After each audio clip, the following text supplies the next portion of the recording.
Everyone, welcome back to my YouTube channel. This is me Preeti and आज मैं आपके लिए बहुत ही इन्फॉर्मेटिव वीडियो लेकर आई हूँ जिसका हाल ही में बहुत चर्चा भी चली हुई है, हर जगह देखने को मिल रहा है और जिसको लेके स्टूडेंट्स और गवर्नमेंट में भी वाद विवाद चल रहे हैं, पूरे देश में दंगे हो रहे हैं। तो आपको पता चल ही गया होगा कि अभी जो गवर्नमेंट ने 14 जून को जो स्कीम लागू करी थी उसको लेके स्टूडेंट का क्या रिएक्शन रहा है, वो सब बातों पे आज हम चर्चा करने वाले हैं। उन सब को लेकर आज मैं आपको पूरी डिटेल्स उस स्कीम के बारे में बताने वाली हूँ इस वीडियो में। तो वीडियो को बिना स्किप करे हुए लास्ट तक ज़रूर देखना ताकि स्कीम को लेके आपके सारे डाउट क्लियर हो सके।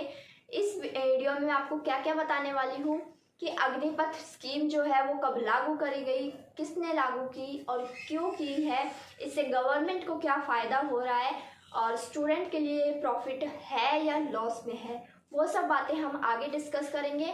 तो वीडियो को लास्ट तक ज़रूर देखना एंड आगे बढ़ने से पहले चैनल को सब्सक्राइब ज़रूर कर लेना और प्रेस कर लेना बेल आइकन को एंड ऑल पे सेट कर लेना ताकि मेरी हर वीडियो की इंफॉर्मेशन आप तक पहुंच जाए। सो बिना टाइम वेस्ट करते हुए हम अपने वीडियो को स्टार्ट करते हैं कि अग्निपथ स्कीम को कब लागू किया गया। 14 जून 2022 को हमारे रक्षा मंत्री राजनाथ सिंह और तीनों मिलिट्री फोर्स के जो चीफ है उन्होंने मिलकर ये डिसाइड किया कि इस स्कीम को लागू किया जाए। तो ये स्कीम लागू कब हुई थी? 14 जून को लागू हुई है। और ये स्कीम कितने टाइम तक रहने वाली है कि स्कीम के थ्रू जब भी आप सेलेक्ट होंगे तो आपकी सर्विस कितने टाइम तक रहने वाली है? तो ये 4 साल की सर्विस होगी कि जो भी आप एग्ज़ाम दोगे, जो भी इंडियन आर्मी के इस स्कीम के अंदर 3 मिलिट्री फोर्सेज आती है, इंडियन आर्मी, इंडियन एयरफोर्स और इंडियन नेवी। इनके अंदर जो भी आपका आज तक सिलेक्शन प्रोसेस होता है, प्रोसेस वही रहेगा जिस तरह भी आप सेलेक्ट होते हो, लेकिन उसके बाद जो ये आपकी सर्विस है वो 4 साल तक रहने वाली है। 4 साल के बाद उसमें आपको रिटायरमेंट मिल जाएगा। उसके बाद अगर आपको एक परमानेंट सर्विस भी चाहिए, गवर्नमेंट ने एक ये भी इसके अंदर बेनिफिट डाला है कि आप चाहो तो परमानेंट सर्विस भी ले सकते हो, लेकिन परमानेंट सर्विस के लिए जो भी बच्चे सेलेक्ट होंगे उस एक बैच का 25% परमानेंट होगा। उसके लिए अभी गवर्नमेंट ने कोई नोटिस नहीं दिया है कि आपका कोई एग्ज़ाम होगा आपके टैलेंट के बेस पर कि आप उस पीरियड के दौरान, उन 4 साल के दौरान आप कितनी मेहनत कर रहे हो, आपका क्या टैलेंट शो हो रहा है, और या फिर कोई एग्ज़ाम होंगे, इंटरव्यू होंगे, वो गवर्नमेंट ने अभी कोई नोटिस नहीं दिया। उनके बेसिस के ऊपर आप इसमें परमानेंट भी हो सकते हो। बात कर लेते हैं ट्रेनिंग पीरियड की कि ट्रेनिंग पीरियड आपका यहाँ पे 6 महीने का रहने वाला है। आपकी ट्रेनिंग 6 महीने तक चलेगी और बाकी के जो 3 साल 6 महीने होंगे, 3.5 साल, उसमें आपकी सर्विस होगी। उसके बाद इसमें हर साल वैकेंसी कितनी निकलने वाली है? तो वैकेंसी की अगर बात कर ले 2 फेज में वैकेंसी निकलेगी, तो 46,000 वैकेंसी निकलेगी। इस साल 2022 में बात करते हैं तो 46,000 वैकेंसी निकलेगी तीनों फोर्सेस को मिला के। अगर हम इसमें एज लिमिट की बात करें तो एज लिमिट इसमें 17.5 साल से 21 साल तक की लिमिट रहने वाली है। और अब क्वालिफिकेशन की बात करें तो आपकी क्वालिफिकेशन 10th या 12th। कुछ फोर्सेस के लिए इन तीनों मिलिट्री फोर्सेस में इन तीनों मिलिट्री फोर्सेस में कुछ फोर्सेस ऐसी हैं जो 10th बेस पे आपको मिलती है और कुछ ऐसी है जो 12th बेस पे मिलती है। लोअर डिवीजन की पोस्ट आपको 10th बेस पे मिलेगी और जो हायर होगी वो 12th बेस पे भी मिलेगी। ठीक है, जैसे कलर वगैरह की पोस्ट हो गई तो वो उसमें आपको 12th पास होना ज़रूरी है, वो आपको 12th बेस पे मिल जाएगी। अब बात कर लेते हैं हम सैलरी के बारे में कि आपको 4 साल के दौरान क्या सैलरी मिलने वाली है। सब लोगों का सवाल यही रहता है कि अगर सर्विस ज्वाइन हो जाएगी उसके बाद आपकी सैलरी क्या रहने वाली है। तो अब बात करते हैं कि आपको क्या सैलरी मिलेगी पहले साल में और चौथे साल तक आपकी क्या सैलरी रहने वाली है। पहले साल की बात करें तो पहले साल में आपको सैलरी 30,000 रुपये आपकी सैलरी रहेगी, जिसमें से आपके 9,000 रुपये आपकी सैलरी का 30% आपके पीएफ में जाएगा। जो भी आपका पीएफ वगैरह हर फोर्सेस में, हर सर्विस में जो भी कटता है तो वो उसमें 30% आपकी सैलरी का, मतलब 9,000 रुपये, 30,000 का वो आपकी पीएफ में जमा हो जाएगा। और उसी में 9,000 रुपये गवर्नमेंट अपनी तरफ से ऐड करेगी आपके सर्विस में, जो भी आपकी सैलरी रहेगी उसके अंदर गवर्नमेंट ऐड करेगी 9,000 रुपये। तो आपको इन हैंड सैलरी क्या मिलेगी? 21,000 रुपये आपके हाथ में जो है वो पहले साल में 21,000 रुपये आपकी सैलरी रहेगी पर मंथ।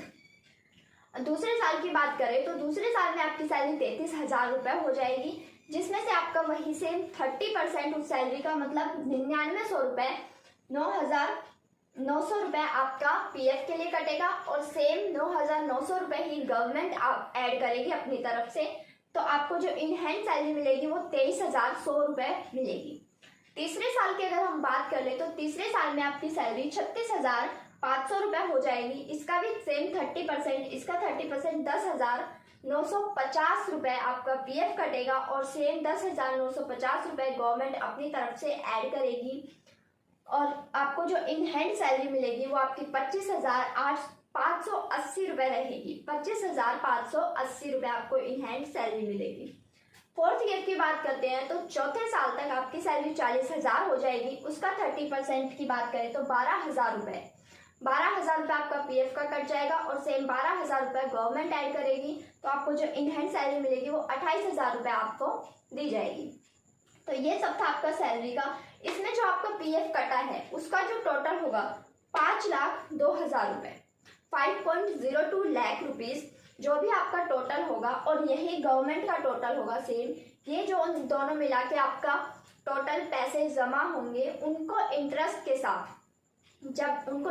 साथ जब भी आप रिटायरमेंट लोगे तो उसका जो है गवर्नमेंट रिटायरमेंट के टाइम पे आपको देगी, जो कि 11,71,000 के समथिंग बनता है।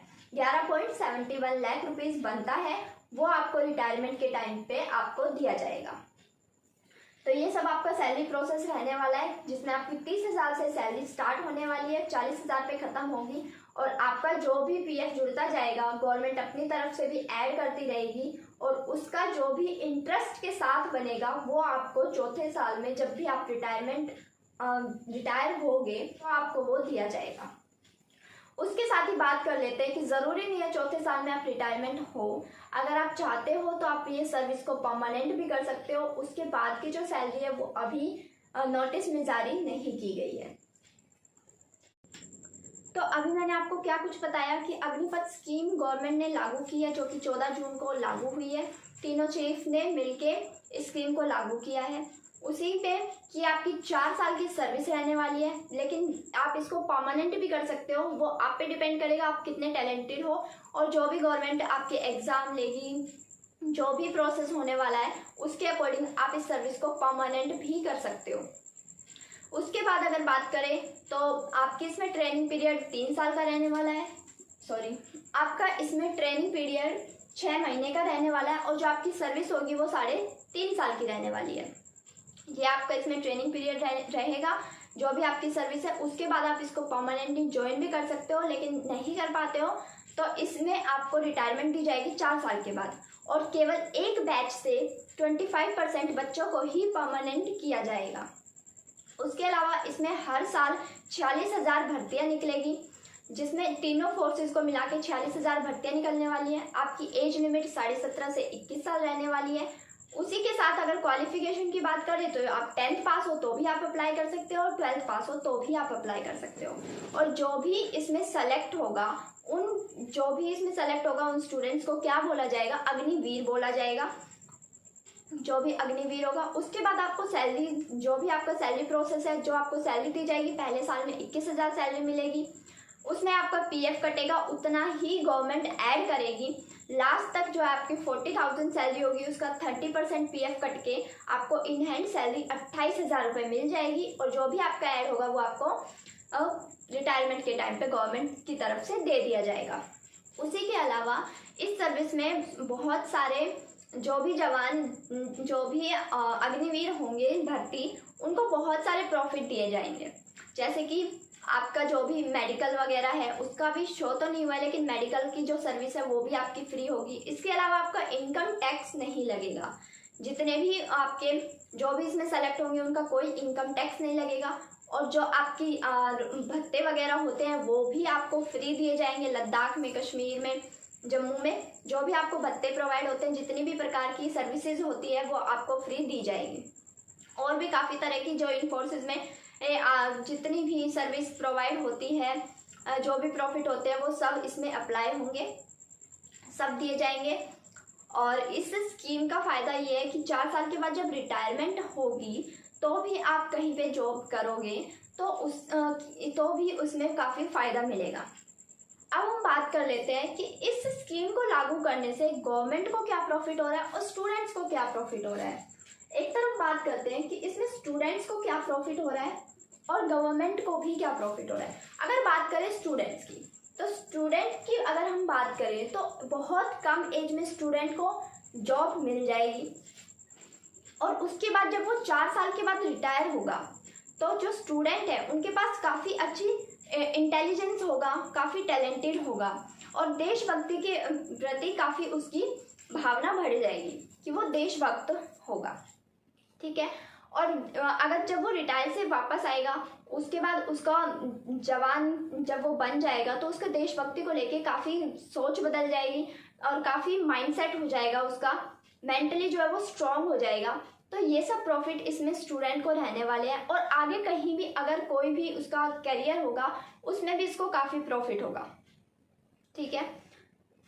तो ये सब आपके स्टूडेंट्स के प्रॉफिट रहने वाले हैं। और गवर्नमेंट के प्रॉफिट की बात करें तो गवर्नमेंट को इससे क्या प्रॉफिट रहने वाला है। सबसे पहले तो उनको सिर्फ 26 साल लास्ट एज जो है वो 26 साल ही रहेगी स्टूडेंट की। कोई भी स्टूडेंट इसमें भर्ती होगा वो 4 साल के बाद रिटायरमेंट हो जाएगा तो उसकी लास्ट एज सिर्फ 26 साल रहने वाली है। तो जो यहाँ पे गवर्नमेंट को क्या प्रॉफिट होगा कि जो सिर्फ जवान है वो 32 साल से, अभी जो भी मिलिट्री फोर्स में जाते हैं उनकी एज 32 साल तक हो जाती है तो वो 26 तक रहेगी कि केवल यंग यूथ ही हमारा मिलिट्री फोर्स में रहेगा। तो इससे जो हमारी देश की सेना है वो यंग बनी रहेगी। हर 4 साल में नए यूथ आता रहेगा तो वो सेना कभी भी बूढ़ी नहीं होगी, यंग रहेगी। तो ये गवर्नमेंट का बहुत बड़ा प्रॉफिट है। दूसरा प्रॉफिट इसमें गवर्नमेंट को क्या मिल रहा है कि उनको जो भी वो इन फोर्सेस में जो भी ज्वाइन होता था बाद में रिटायरमेंट के बाद भी उनको पेंशन देनी पड़ती थी तो वो पेंशन उनको नहीं देनी पड़ेगी। तो इससे गवर्नमेंट का बहुत पैसा भी बच रहा है। उनको पेंशन नहीं देनी पड़ रही तो उस अकॉर्डिंग उनका पैसा भी बच रहा है। तो अब बात करते हैं हम कि स्टूडेंट इस बात का विरोध क्यों कर रहे हैं, कि उनको वो इस स्कीम के अगेंस्ट क्यों है। इस बात को लेके बहुत दंगे हो रहे हैं कि इस स्कीम को वापस लिया जाए। तो स्टूडेंट भी अपनी जगह पे बिल्कुल सही है क्योंकि उनका भी ये है कि वो कोई भी स्टूडेंट हो पूरे डेडिकेशन से मेहनत करता है। तो आर्मी हो नेवी हो अगर वो तैयारी भी कर रहा है तो 2 से 3 साल उसको प्रिपरेशन करने में लगेगा। और आर्मी की जो रनिंग होती है वो 1 साल तक तो प्रॉपर रनिंग करनी पड़ती है।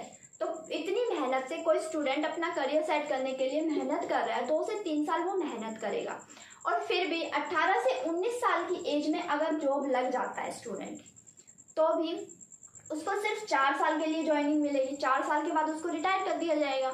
जहाँ उसकी करियर सेट कर, कोई भी स्टूडेंट इस फील्ड में क्यों मेहनत करता है कि उसकी 10-15 साल इसमें सर्विस रहने वाली है और उसके बाद अगर इसमें वो मेहनत कर रहा है तो जब वो 60 साल का हो जाएगा तो उसका करियर सेट है कि भाई हाँ मेरे को 60 साल की उम्र होने पर मेरे पास ये सब चीज़ें होगी कि खुद का घर होगा, खुद का जो भी है वो सब चीज़ें उसके पास होगी। इसीलिए कोई भी अपना करियर इसी वजह से सेट करता है, इसीलिए सब इसी में मेहनत करते हैं। ठीक है। तो एक तो स्टूडेंट का वो चीज़ बंद हो जाएगी बिल्कुल कि वो 4 साल के बाद घर आके बैठ जाएगा बिल्कुल बेरोजगार। जहाँ एक स्टूडेंट की उम्र होती है 10th 12th के बाद अपना करियर सेट करने की कि उसको किस फील्ड में जाना है, अपना करियर कैसे सेट करना है, वो चीज़ तो उसकी 4 साल में चली जाएगी। क्योंकि कोई भी स्टूडेंट अगर आर्मी या नेवी में जा रहा है तो वो पूरी यही सोच के जा रहा है कि उसको वहाँ पे उसका करियर सेट है, उसको उसके बाद कोई और चीज़ करने की ज़रूरत नहीं है। अगर करनी भी है तो वो अपर पोस्ट के लिए करता है, लेकिन ये है कि उसके बाद उसका करियर सेट है। अब 4 साल में ऐसा तो है नहीं कि वो 4 साल में पढ़ाई करेगा अगर इस फोर्स को ज्वाइन कर लेता है तो। इस सर्विस में जाने के बाद उसको पढ़ाई करने का टाइम तो मिलेगा नहीं क्योंकि ट्रेनिंग भी होगी और उसके बाद इस सर्विस भी ऐसी है तो जहाँ उसको पढ़ाई से भी उसका बिल्कुल ध्यान हट जाएगा। और उसके बाद 4 साल के बाद वो ऐसा तो है नहीं उसके बाद वो अपना कॉलेज पूरा करे। तो ये स्टूडेंट के लिए बहुत ही घाटे का सौदा हो रहा है कि वो एकदम बेरोजगार हो जाएगा। और गवर्नमेंट दे क्या रही है उनको मंथली का 30,000 रुपये, जिसमें से इन हैंड सैलरी उनको 21,000 दे रही है। 21,000 में तो बंदा अपना खर्चा ही चला सकता है। अगर वो कोई भी जॉब कर रहा है तो वो ये सोच के कर रहा है कि आने वाले टाइम में वो अपना खुद का स्टैंड ले सके, अपना खुद का घर बना सके, अपनी बहनों की शादियाँ कर सके, इसीलिए करता है। लेकिन इसमें क्या होगा, 21,000 रुपये में तो सिर्फ खर्चा ही चलेगा, कौन सा घर बन जाएगा। और अगर घर भी बनाना होता है को आज अब तक जो भी फोर्सेस ज्वाइन करते हैं, अब तक जिनका भी सिलेक्शन होता है, जो भी सर्विस में जाते हैं, वो क्या करते हैं, ज्वाइन करने के बाद वो धीरे धीरे या तो लोन लेते हैं अपनी सैलरी के बेसिस पे, अपनी सर्विस के बेसिस पे, उसके बाद अपना घर बनाते हैं, बहनों की शादियाँ करते हैं। लेकिन 4 साल में वो क्या कर लेगा, जिसमें 21,000 रुपये उसकी सैलरी रहने वाली है। 21,000 में तो क्या हो जाता है, 20,000 में तो खर्चा भी नहीं चलता आजकल। तो ये सब बहुत ही लॉस में जाएगा उन बच्चों के लिए। और 4 साल के बाद वो उनके पास जॉब नहीं होगी। और सरकार उनको रिटायरमेंट के टाइम पे क्या दे रही है, और सिर्फ 11 लाख रुपए। अब 11 लाख रुपए में वो या तो खुद का बिजनेस खोल सकता है कि बैठ के कोई भी दुकान खोल ली और उस पर बैठ के अपना खर्चा चलाया। अब उसने इसलिए तो मेहनत की नहीं थी कि वो लास्ट में जाके उन 11 लाख रुपए में वो बस एक दुकान खोले जिसमें ना उसका घर बनेगा, ना उसकी बहनों की शादियाँ होगी।